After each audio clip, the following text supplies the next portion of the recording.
Ah oui, moi j'ai même appris à nager dans le Thouet. On allait presque jusqu'au moulin de dessus, on faisait 1,5 km à la nage. Ah bon, on nageait, hein, c'est pas pour rien, puis on aimait ça.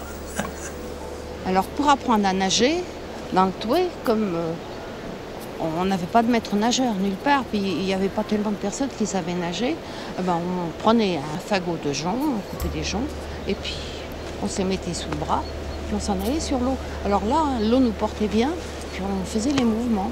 Et petit à petit, on enlevait des joncs jusqu'à ce qu'on puisse nager sans joncs.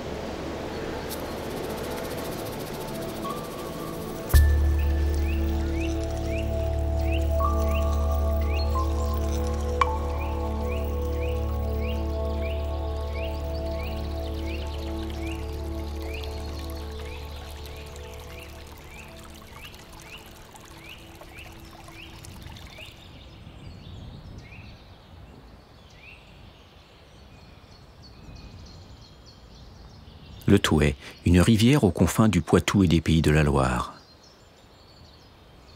La Gâtine, le berceau du Thouet.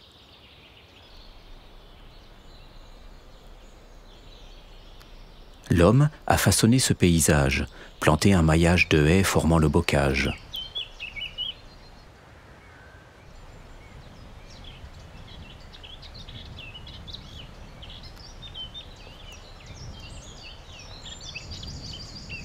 Sur son sous-sol de granit, les prairies sont humides. D'innombrables filets d'eau s'écoulent, et de ce ruissellement perpétuel naît le Thouet. D'abord petit ruisseau timide ondulant dans les prés et les bois, puis petit torrent dévalant la colline.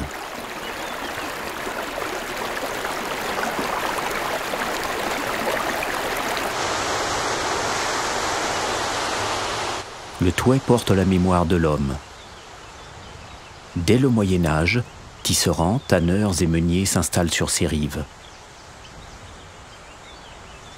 On construit des chaussées pour canaliser l'eau de la rivière sur la roue des moulins. La roue entraîne des meules pour fouler les draps, tanner les cuirs et moudre le grain.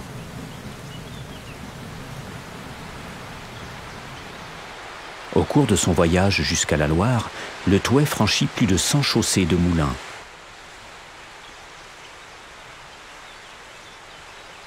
En Gâtine, il se succède tous les 800 mètres.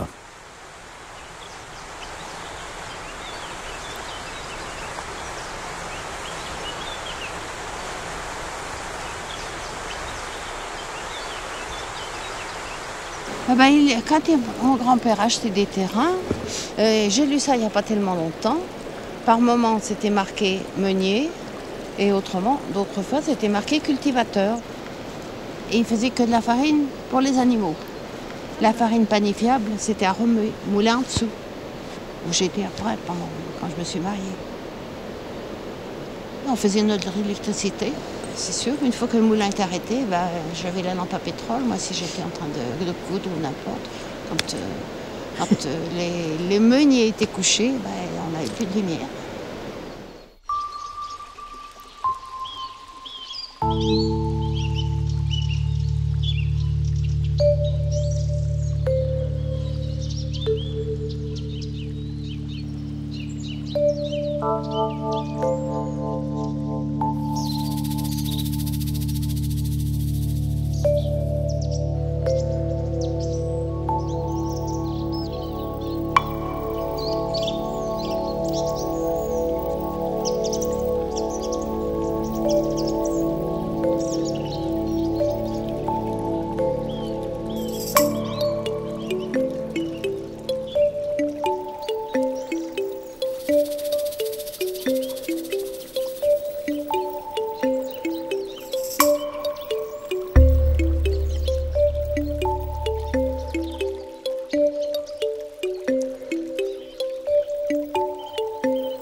Je veux bien vous emmener à Fubraille.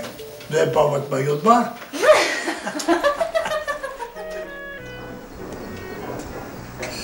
C'était agréable d'avoir tourné ce truc-là. J'ai beaucoup manœuvré là-dedans et j'aimais beaucoup ça. fermiers du coin nous amenaient le grain à moudre, ou mes parents allaient chercher chez eux. On avait 2 chevaux, une charrette, on allait chercher le grain, et quand c'était moulu, on leur ramenait la farine chez eux.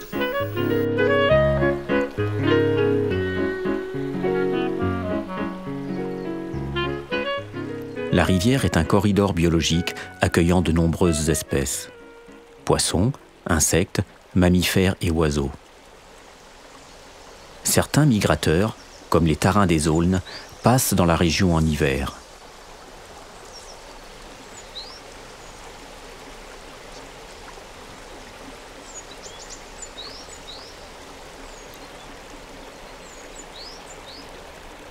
D'autres sont là toute l'année.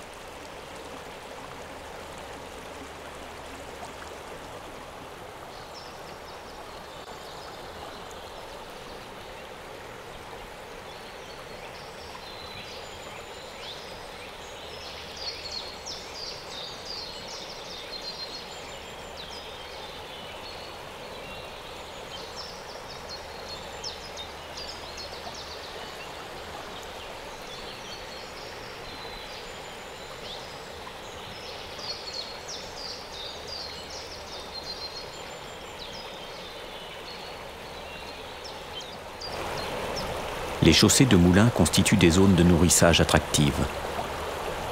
Dans le limon déposé par la rivière, poules d'eau, bergeronnettes des ruisseaux et bien d'autres encore trouvent vers, larves et insectes.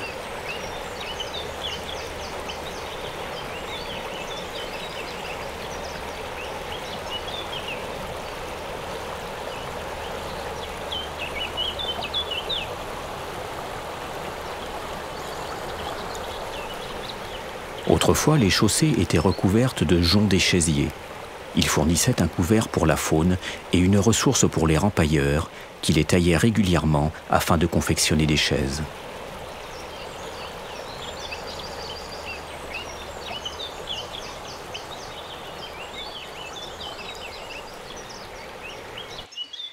Chaque poulain, chaque pinotier avait son jardin.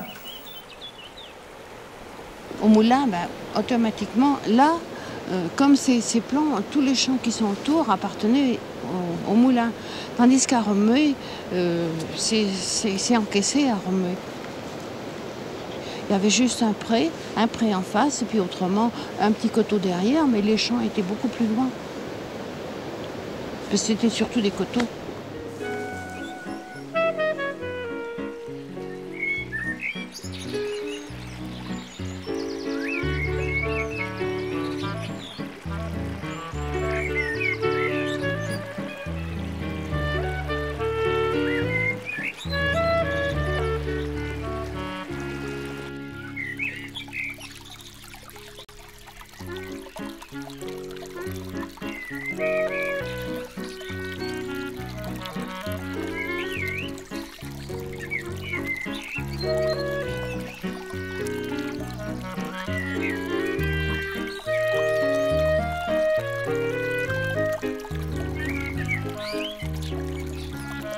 Ah moi, étant petit, étant jeune, j'en ai pris beaucoup.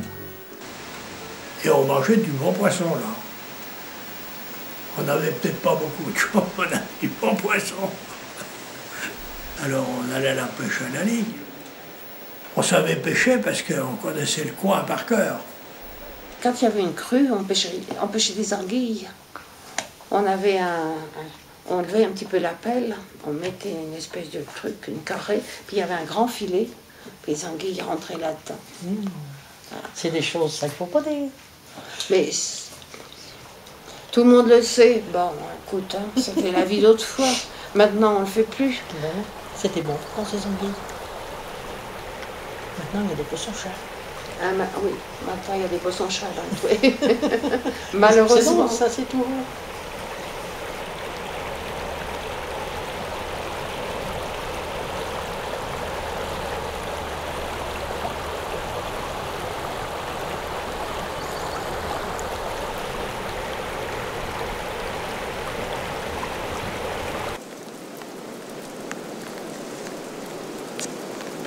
En hiver, il y avait souvent des crues. mes oncles, ils savaient très bien que quand il y avait beaucoup d'eau, 6 heures après, il y aurait une crue. Et ils déménageaient, ils s'arrangeaient pour que l'eau ne... D'abord, ils mettaient une planche avec du fumier de chaque côté pour essayer d'empêcher l'eau de rentrer. Et puis, au bout de 6 heures, l'eau s'est mêlée. Il n'y avait plus qu'à nettoyer la maison. Ça ne durait pas longtemps. Tandis que je vois maintenant à Saint-Loup, par exemple, quand il y a des crues, tout est perdu. Les gens, ils savent... C'est vrai que ce n'est pas des personnes âgées, c'est des plus jeunes. Ils s'imaginent qu'on devrait pouvoir arrêter l'eau, alors que l'eau, on ne l'arrête pas, il n'y a rien à faire. Comme cette année, elle est passée sur les pierres, elle est venue un petit peu à hauteur du moulin, là. Mais on ne peut pas appeler ça des crues. Quand il y a une crue, c'est que vraiment l'eau sort de son lit.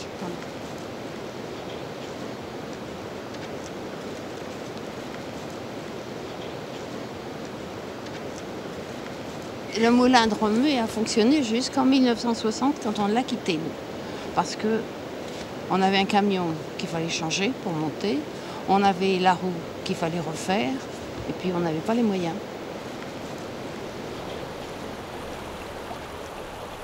Il y a 50 ans, les moulins du Thouet fonctionnaient encore. Depuis, les roues se sont arrêtées. Résultat, l'eau de la rivière se retrouve piégée et les sédiments s'accumulent au pied des chaussées. Pour Olivier Constantin et Guillaume Charluot, du syndicat mixte de la vallée du Thouet, il s'agit de remettre en fonctionnement certains vannages.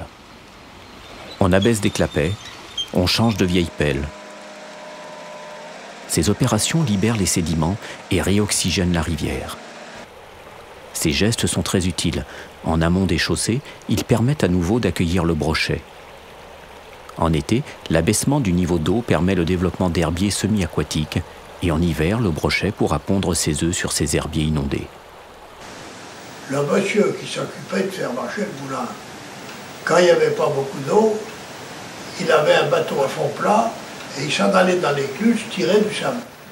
On vendait le sable aux maçons du coin. Parce que dans le jour, du sable, il n'y en avait nulle part, il n'y avait pas de carrière, il n'y avait rien de tout ça. Tirer du sable dans la rivière, manœuvrer les vannes, couper les joncs, tailler les arbres, planter, des gestes quotidiens qui, hier, participaient à l'entretien de la rivière. Manque de temps, manque d'argent, abandon, négligence. Aujourd'hui, le Thouet est à l'agonie. Une agonie qui a son symbole, l'écrevisse à pattes blanches. C'est en Deux-Sèvres que les populations d'écrevisses à pattes blanches ont le mieux résisté en région Poitou-Charentes. Et pourtant, depuis 20 ans, elles sont en voie de disparition.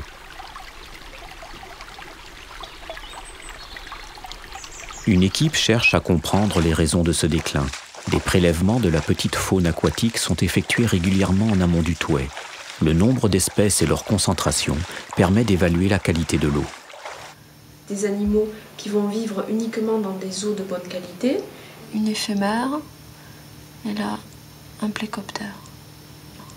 Et à l'opposé, il y a également des animaux qui, eux, vivront dans des eaux de moindre qualité. On a trouvé une qualité de l'eau qui était entre bonne et moyenne. Aujourd'hui, on ne trouve plus d'écrevisses à pattes blanches qu'en amont du Thouet, près de la source. Et même là, leur survie est compromise. Autrefois, on mettait du fumier, c'est tout. Tout le monde avait du fumier. D'abord, c'était que des petites... c'était pas des grosses entreprises comme maintenant. Maintenant, vous avez... À Crémy, il n'y a plus de cultivateurs.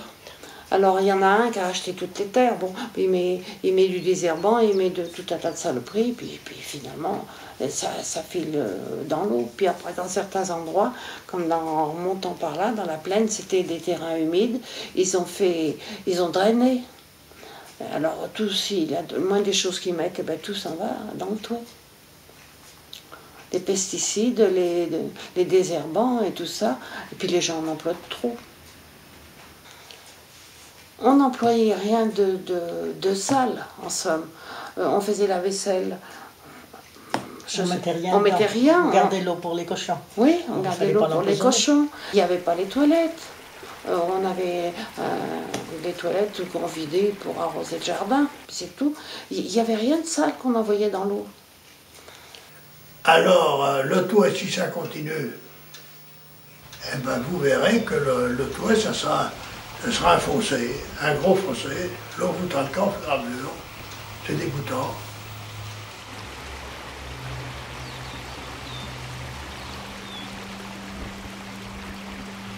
Depuis quelques décennies, l'utilisation de produits phytosanitaires s'accentue. Les prairies et la végétation en bordure des cours d'eau se font de plus en plus rares. Or, ces milieux sont essentiels pour la préservation de la qualité de l'eau et l'accueil de la faune sauvage. Nous devons les protéger. Leur biodiversité est l'assurance de notre qualité de vie, de notre survie. Le souhaitons-nous vraiment ?